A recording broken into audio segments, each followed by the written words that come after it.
Are you a beginner streamer who's overwhelmed by all the different software options that are out there? Well, today we're going to be making things easy for you by comparing Streamlabs Desktop and OBS, the two most popular ones right now. We'll go through their pros and cons and even talk about some of the other alternatives that are available for streamers. So let's dive right in. First up, let's talk about Streamlabs Desktop. This software is a popular choice for streamers, especially for beginners, because it's super user-friendly. Here are some of the pros of Streamlabs Desktop. Number one is easy setup. Streamlabs Desktop has a simple step-by-step process that helps you set up your stream quickly. And number two, it uses built-in themes. There are lots of free as well as paid themes available, making it easy to customize your stream without any design skill. Number three is integrated donations. Streamlabs Desktop has a built-in system for accepting donations, which is great for streamers who want to earn money from their viewers. Number four is actually their paid service, Streamlabs Prime. This paid upgrade offers additional features like custom merch stores, premium themes, multi-streaming opportunities,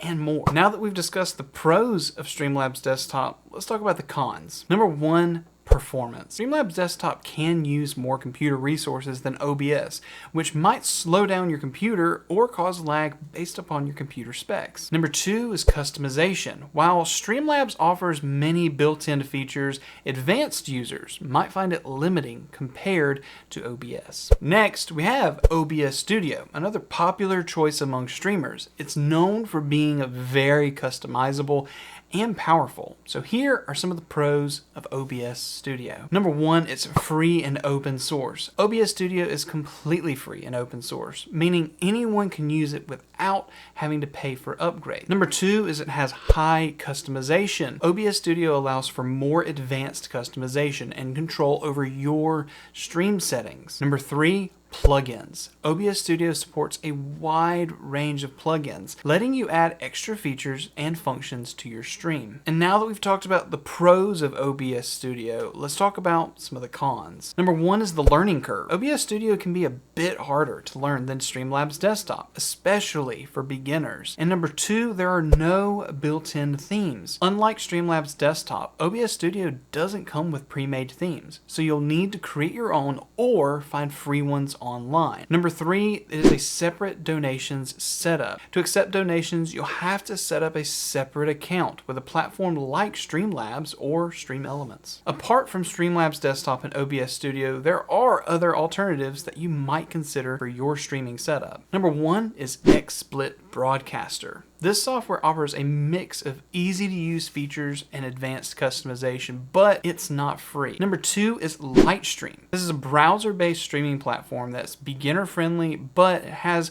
fewer features compared to OBS and to Streamlabs.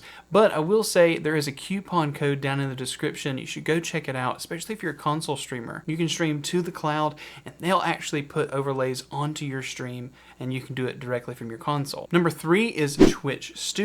Designed specifically for Twitch streaming, it's user-friendly and it's easy to set up, but it does have limited customization options. So, Streamlabs Desktop or OBS Studio? The choice depends on your needs and preferences. Streamlabs Desktop is perfect for beginners who want a simple setup and built-in features, and OBS Studio is better for the advanced user who might need more control and customization over their stream. Don't forget to consider the alternatives as well that we just mentioned. If you enjoyed this video, make sure you hit it with a like and comment down below. Let us know which software do you prefer and why. And remember, no matter which software you choose, the most important thing is to have fun streaming and connecting with your audience. Thanks for watching this video. I'll see you in the next one.